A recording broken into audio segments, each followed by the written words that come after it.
Fundamentals of Mixing, lesson number 10. We're going to take a look at mixed signal flow and gain structure. And actually what I'm going to do is I'm going to start here at a blank page. And I wanted to talk a little bit about something that I call the three-tier mix structure. And what the three-tier mix structure is basically a three-layered way of processing audio. And people have variations of this. And unfortunately, this is like dreadfully slow, the way that it kind of responds. So, okay, anyway, you get the basic idea. Three-tier mix structure. Three-tier mix structure is basically made up of tracks, right? And these would be the main tracks that you have as part of this are audio tracks. And what I'm going to do with this, I'm going to say audio tracks. I'm going to say effects returns. Right, so that becomes important, and the effects returns that are associated with those particular tracks. So that's kind of what I define as audio tracks, right, and the way that all of those are laid out together. So this is tier 1, right? This is the first tier. So this is where we can do individualized processing, right? So I'll shortcut it here to INDV. So what this means is that in here we have the ability to process individual tracks, EQ and compression for the kick drum, assign the effects and things like that, set up box returns or reverb returns or effects returns, whatever they're called in your DAW. And all of that processing will happen individually. The second layer is the stem layer. So whatever depending upon your application, the name of this might end up being different.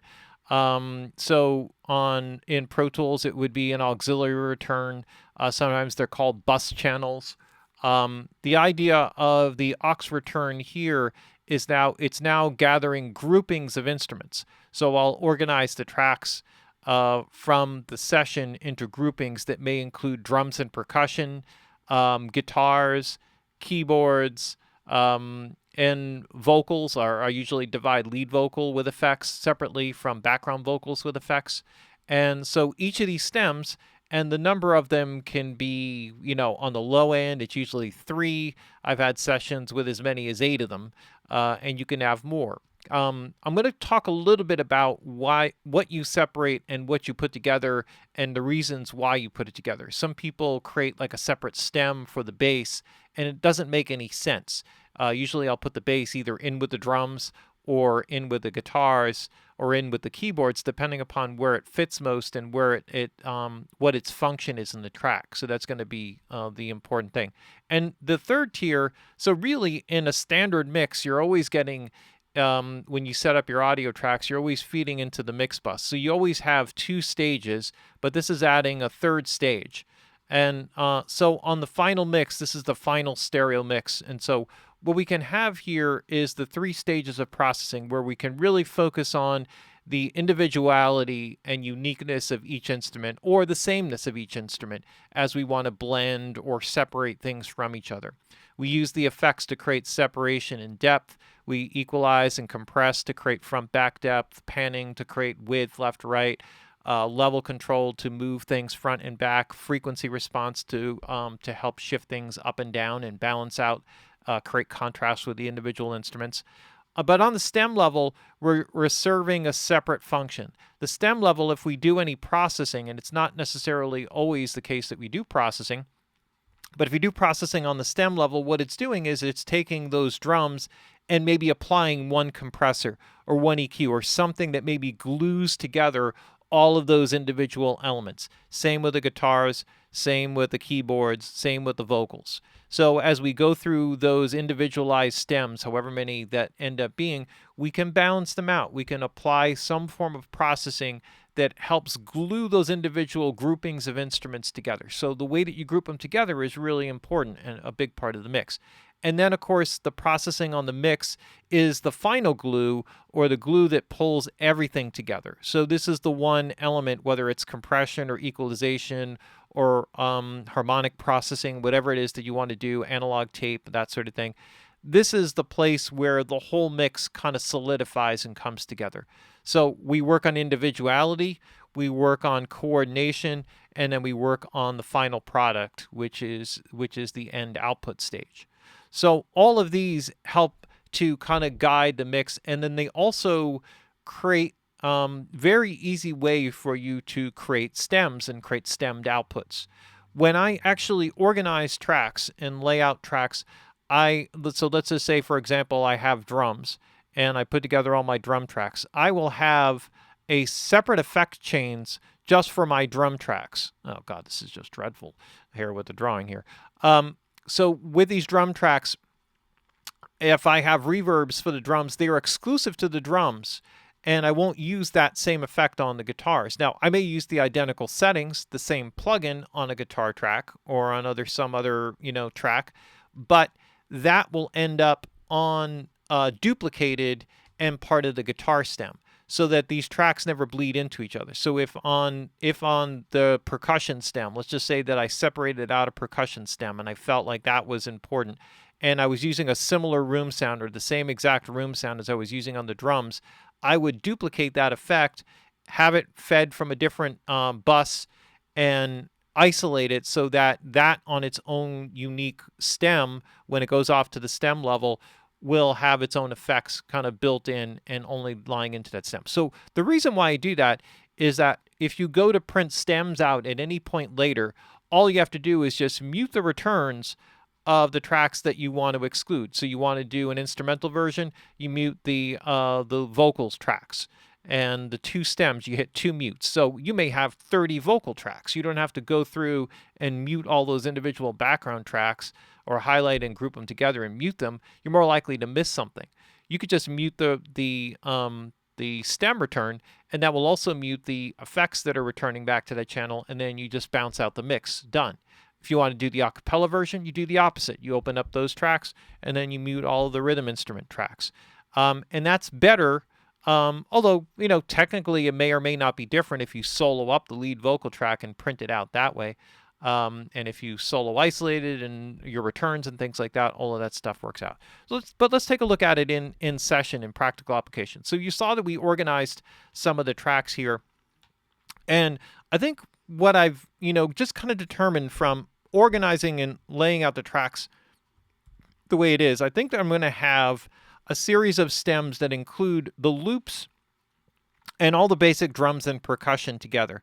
I'm going to leave all of that together because it seems to all morph into one solidified thing. So as I was going through the tracks, if you watch, from a lesson or 2 lessons ago when I was really going through the track analysis and I was laying things out, you notice that when I was working with it, I was figuring out that, okay, this kick drum and this loop really work together, and then these guys are just sort of supplementary. They just sort of fill in the chorus section. So I want to mix them down or back, or I'm going to mix them in a way that they help to fill out that section, but don't become the predominant element necessarily in that section. And so there's a definite coordination between them that causes them all to belong together. Now, sometimes the bass belongs more with the guitars. That's very true a lot of times in a rock track, where the guitars and the bass may be playing together more than the bass is playing together with the drums. In other words, there's maybe more coordination in that case with the bass and the guitars than there is between the bass and the drums. But what I've found is most of the time, on maybe 70% plus of most mixes that I do, I include the bass with the drums, because that element and that pumping and that breathing and that coordination on the stem level ends up being really important. So what I'm going to do here is I'm actually going to create some stereo aux returns. And what I'm going to do is I'm going to create 6 of them, because I think that's essentially what it is that I want to lay out. I'm going to coordinate some buses. How did that bus get there? So all I did was I cascaded the buses. So there are 1 through 11. You could go through all the naming and stuff like that. That actually bugs me out more than anything. So, but I wanted to set this up here so that, and the color coding here helps. So now what I can do is I can take and I can assign this out to bus 1 and 2, and then now this I'm just gonna call this my drum stem. Oh, it's a track that's already called that. Okay. All right. Well, let's just. I'll call it drum stem, okay? You happy now? All right, there we go. All right, so we have that. So now what that means when is... your legs start to give up on you, still run the race. Yeah. All right, so that's a kick build track. So I may or may not want to include that in the kick.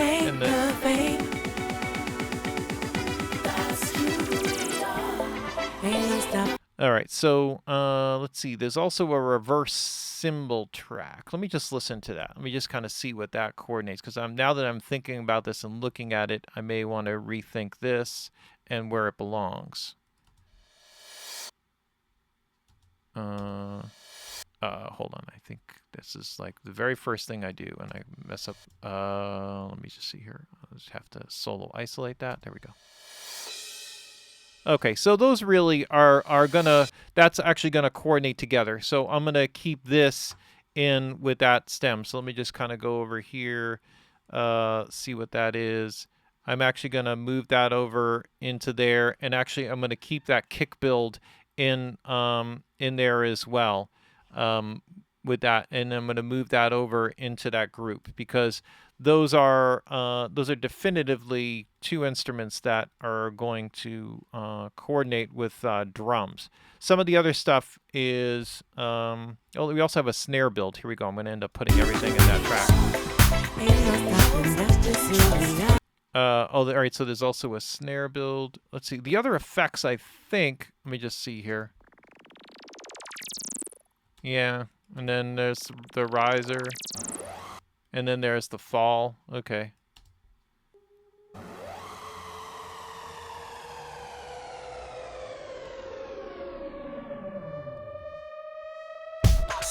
All right, for the time being, let's just see. There's not really like a ton here, but I'm going to put this into bus 3 and 4 here. Keep that as a separate effects stem, and then assign this guy, which is the snare build, out to 1 and 2.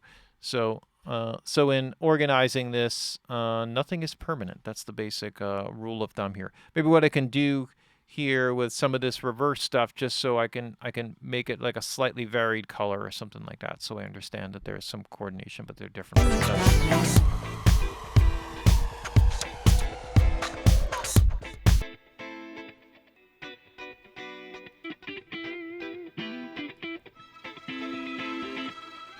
And then what I'm going to do is assign these guys guitars. Ain't no stopping, that's just who we are. Trusting who you are, no stopping, ain't no stopping.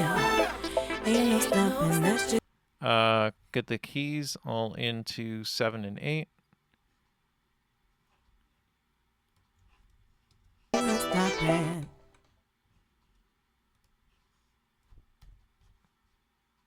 And let's just see here. Stopping. Ain't no stopping, that's just who we are. Trusting who you So, are, no stopping, ain't no stopping. Solo isolate this so as I Ain't no stopping, that's just who we are. work from the individual tracks. And then for this, because there's only these basic parts, you know what? I'm going to separate them anyway. I'm going to isolate them out. Rarely do I actually ever do this. I normally give people a hard time for doing this, but it seems to line up. And also, I may bring in, I think I have all of the individualized tracks, so there may be a reason to kind of bring in some of those guys as well. All right, so now what should happen here is if I mute this out, I should hear nothing as I'm kind of playing through the track, and I should be able to...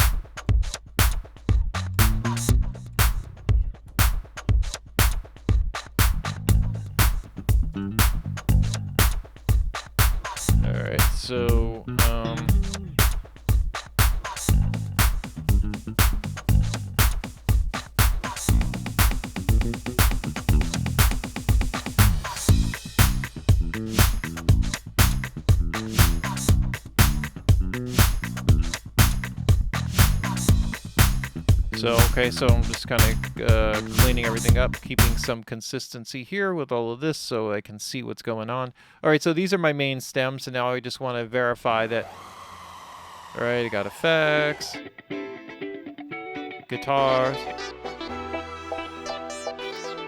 and Ain't then no stopping, that's just we have this. ain't no stopping. Okay, so then the next step on this ends up being a little bit one of a coordination of a variety of different things. So what I'm going to do is I'm going to start here at the end, and I'm going to create also a series of stereo auxiliary inputs. This time I'm going to create, let's see, I'm going to create 24 of them. Let's just kind of see what happens here.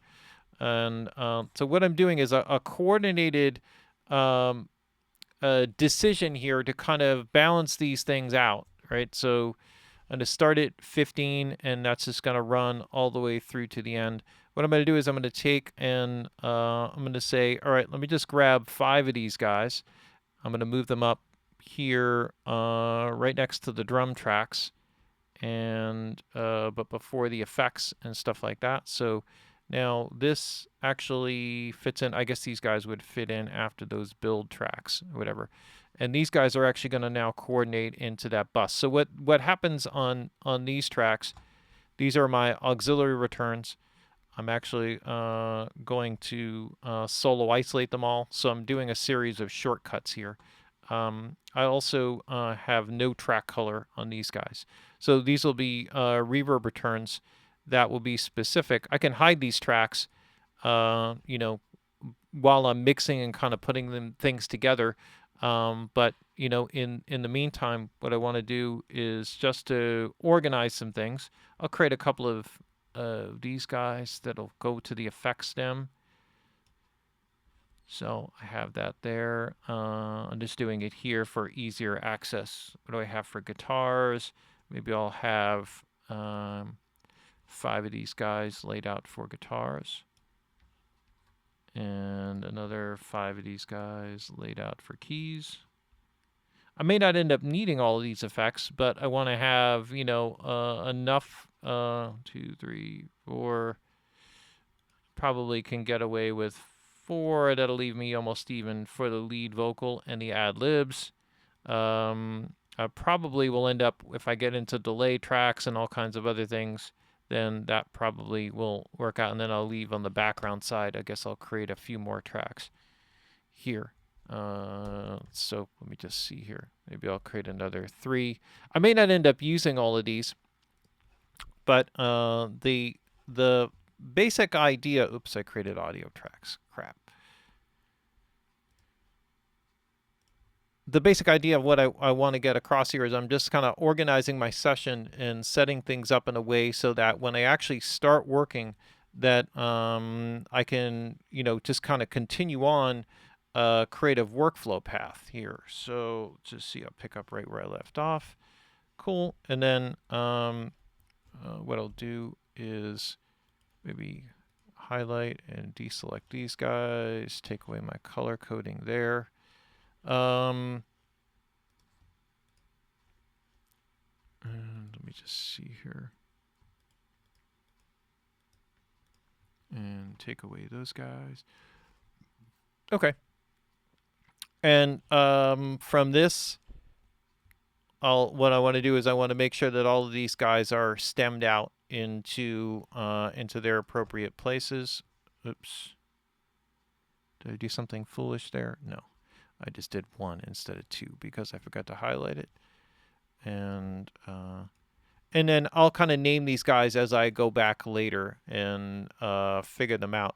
But this now, what you can see here is that I have effects organized in such a way that it's easy for me to get to them or to make them disappear. So the way that I would work with this, just in terms of quick organization, let's see. So if all of these guys are now organized with their appropriate stems, I should be able to lay out the processing and everything so it's out perfectly. Let me just see here. I can hide all these tracks. One quick way is I can hide I can hide auxiliary tracks. Now, these first stems are right here, but I can actually create, Pro Tools has a really cool feature you may or may not be aware of, where you can actually set up track show and hide settings. And what that does is it actually allows me to, so for example, if I create a group, they have some, not a group, sorry. I could have no affiliation here, and I could have track show and hide settings stored. And so this is like hide effects. And what ends up happening is now, if I go back here, for example, and I wanted to bring back all those effects, so I can show. Oh well, I can't really. I guess I can go back, restore previously shown tracks. That should come up. Nope, didn't happen. So much for that shortcut. But I can show my aux tracks, or bring back my aux tracks in there, and then I can set up a thing here. Like, actually have some tracks that I could probably get rid of. Then I'm gonna kind of move out of the way here for a second. Here we go. And I have these other tracks. I may go back to some of these tracks at some point later. All right, so I'll hide these tracks. And now I can actually create a marker here that's track show hide, that is like show effects. Okay, so now in the organization of this, I can now set this up, show, and hide them. It's interesting that this actually... maybe there is something there that I'm just going to move it, move my cursor here way to the end. I'm not sure why it actually, oh, it must have created a marker too. I think that's what it was. Okay. All right. So let me just show effects. I was wondering why it didn't actually go to the ends. All right. So now I have those as two things that I can do. And that way I can just kind of coordinate some things. Every application is a little bit different. It may or may not have those types of features. I like that type of stuff, just working in a mix. And that gives me the ability to just not have that stuff in the way. But if I want it, then it's there, right, and available for me. And then basically all I want to do is just kind of go through and make sure that my signal flow is good. So as I'm working, if I mute all this stuff out, I should basically hear nothing, and I'll be good to go. Now, there's one other thing in terms of the signal flow, and that I just wanted to touch on. And what I'm going to do is I'm actually going to create a separate video just on gain structure. And originally I was going to include that into this video, but I think it's better set up within a separate video where I talk about gain structure and some of those different elements and how it kind of plays into all of this.